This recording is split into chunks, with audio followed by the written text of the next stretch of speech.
Hello, fellow gardeners, and welcome back to Smart Garden. I'm thrilled to share with you today one of the most fascinating experiments I've encountered in my years of gardening. If you've ever wondered what would happen if you threw conventional wisdom out the window and tried growing peppers exclusively in compost, you're in for quite a journey. The results might surprise you, challenge your assumptions, and ultimately make you a better gardener. Many of us have heard that compost is gardening gold, and rightfully so. It's rich in nutrients, improves soil structure, and feeds beneficial microorganisms. But what happens when we take this miracle amendment and use it as the sole growing medium for our beloved pepper plants? The answer is both more complex and more revealing than you might expect. When you first transplant pepper seedlings into pure compost, you'll likely witness something that seems almost magical. The plants often experience what I call the compost rush, a period of incredibly vigorous vegetative growth that can make any gardener's heart sing.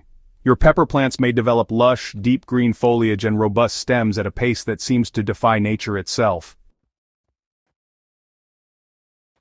This explosive growth occurs because compost is extraordinarily rich in nitrogen, the nutrient responsible for leafy green growth. Think of it as giving your plants an all-you-can-eat buffet of their favorite nutrients. During these early weeks, your peppers might look like the healthiest plants you've ever grown, with leaves so vibrant and stems so sturdy that you'll be tempted to abandon traditional soil mixes forever. The excitement of this initial phase can be, well, honestly, pretty intoxicating for gardeners, especially those who are new to the hobby.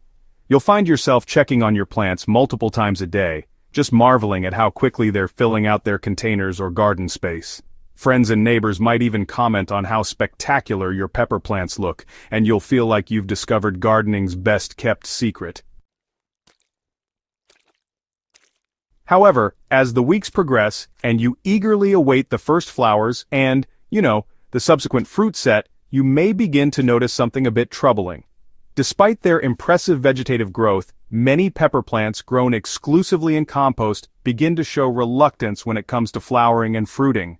This phenomenon happens because the same high nitrogen content that created those beautiful leaves can actually inhibit reproductive growth. Plants are honestly remarkably intelligent in their own way. When they're receiving abundant nitrogen, they interpret this as a signal that growing conditions are just perfect for vegetative expansion rather than reproduction. It's nature's way of saying, why worry about making babies when you can keep growing bigger and stronger? Unfortunately, for us gardeners who are eagerly anticipating a harvest of colorful peppers, this natural response can be, well, deeply disappointing. The high nitrogen-to-carbon ratio in some composts, particularly those that haven't fully matured, exacerbates this issue. Young compost that's still actively decomposing continues to release nitrogen at high levels, perpetuating the cycle of excessive vegetative growth. Meanwhile, the phosphorus and potassium levels that peppers need for flowering and fruit development may be present but not in the proper ratios or readily available forms. Beyond the nitrogen imbalance, pepper plants grown exclusively in compost face several other challenges that aren't immediately apparent. Pure compost, despite its many virtues, lacks the structural diversity that plants need for optimal root health. Over time, compost tends to compact and become dense, creating an environment where air circulation around the roots becomes severely compromised. This compaction issue becomes particularly problematic in container growing situations. As you water your plants throughout the growing season, the compost gradually settles and becomes increasingly dense. What started as a light, fluffy growing medium transforms into something more akin to thick mud when wet. Your pepper roots, which require both moisture and oxygen to function properly, begin to struggle in this oxygen-poor environment. The drainage problems that accompany compacted compost create another serious issue: root rot. Peppers, like most vegetables, cannot tolerate waterlogged conditions. When pure compost becomes waterlogged, it stays wet for extended periods, creating the perfect conditions for harmful fungi and bacteria to attack the root system. You might notice your once thriving plants beginning to show signs of stress, with yellowing leaves starting from the bottom and working their way up the plant. Additionally, While compost is undeniably rich in many nutrients, it's not a perfectly balanced growing medium. It may contain excessive amounts of certain minerals while lacking others entirely. This nutritional imbalance can create what's known as nutrient lockout, where the plant cannot properly absorb and utilize the nutrients it needs, even when those nutrients are present in the soil. One aspect of growing in pure compost that many gardeners overlook is the potential for salt accumulation. Compost, especially that made from kitchen scraps or certain types of manure, can contain elevated levels of salts. These salts don't disappear during the composting process. Instead, they become concentrated as organic matter decomposes. Young pepper seedlings are particularly sensitive to these elevated salt levels. You might notice that seedlings transplanted into pure compost appear stunted or develop brown, crispy edges on their leaves shortly after transplanting. This salt burn can set back your plant's development significantly, and in severe cases it can kill young plants entirely. The salt issue becomes more pronounced in container growing situations, where salts cannot leach away as readily as they might in an open garden bed. As you water your container-grown peppers throughout the season, these salts continue to accumulate, potentially reaching levels that even mature plants find difficult to tolerate.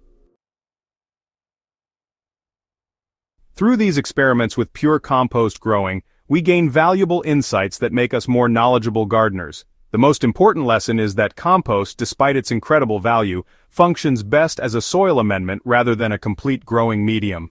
This understanding helps us appreciate the complexity of plant nutrition and the importance of balanced growing environments. The ideal approach involves creating a harmonious blend that combines compost's nutritional benefits with other materials that provide proper drainage, aeration, and structural stability. A successful mix might combine 2 parts quality compost with 1 part perlite for drainage and 1 part peat moss or coconut coir for moisture retention and additional organic matter. For those growing peppers in garden beds, the lessons are equally valuable. Rather than digging holes and filling them with pure compost, work compost into your existing soil to improve its structure and fertility gradually. This approach allows your peppers to benefit from compost's nutrients while still having access to the mineral components and proper drainage that native soil provides. Understanding these principles allows us to harness compost's power more effectively. Consider using compost as a top dressing around your pepper plants rather than as the primary growing medium. This method provides a slow, steady release of nutrients throughout the growing season as rain and irrigation water carry dissolved nutrients down to the root zone. For container gardeners, creating a balanced potting mix that incorporates compost alongside other ingredients produces far better results than pure compost alone.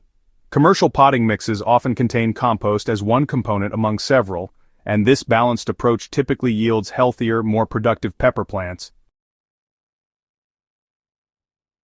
When your pepper plants begin flowering, supplementing with targeted fertilizers becomes crucial. Look for fertilizers with lower nitrogen content and higher phosphorus and potassium levels. These nutrients support flower development and fruit production, counteracting compost's tendency to promote excessive vegetative growth.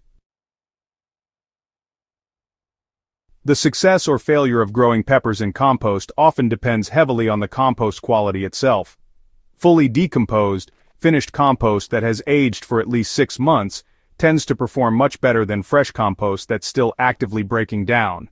Mature compost has more stable nutrient levels and is less likely to cause the extreme growth fluctuations we've discussed.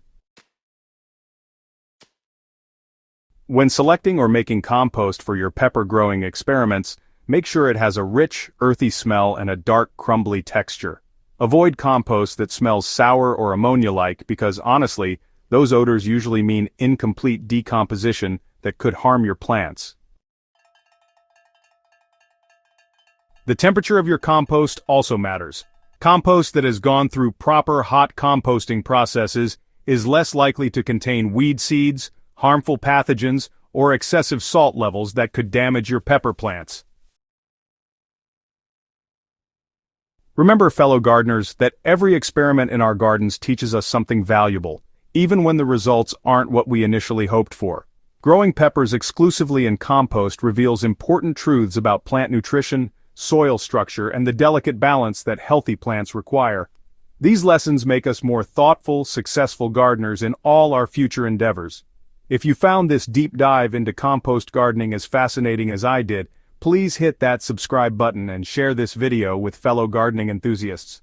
Your support helps us continue exploring these unconventional growing methods and sharing the real, practical insights that make us all better gardeners. Until next time, keep growing and keep learning.